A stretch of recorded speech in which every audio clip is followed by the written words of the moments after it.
Le projet de faire venir en Guyane des médecins cubains date de décembre 2018, suite à l'élection de Jair Bolsonaro à la présidence du Brésil.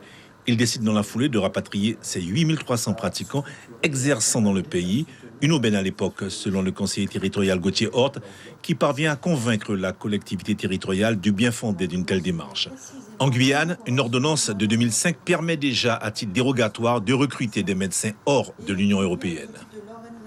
L'ordonnance de 2005 permet de déroger à 2 articles du Code de santé publique, la nationalité, le diplôme.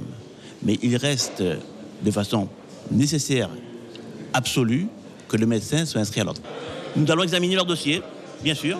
Alors, s'ils obéissent aux critères qui sont demandés par la réglementation française, ils seront inscrits et vont travailler. Mais s'ils ne répondent pas à ces critères, ils ne seront pas inscrits et ne pourront pas travailler. Une mise en garde de l'Ordre des médecins de Guyane qui s'ajoute à la mise en place d'un dispositif réglementé par l'Agence régionale de santé. Alors ça, on peut très facilement l'expliquer à tous les candidats. En général, ils trouvent un médecin ici qui est d'accord pour les évaluer, ici ou en France, ailleurs, qui est d'accord pour les évaluer. Ils fournissent des évaluations. Ils ont travaillé pendant en gros 1 an. Ça peut être à Cayenne, à Pointe-à-Pitre ou à Clermont-Ferrand. Ils fournissent des évaluations faites par un médecin français. C'est ça qui est très important.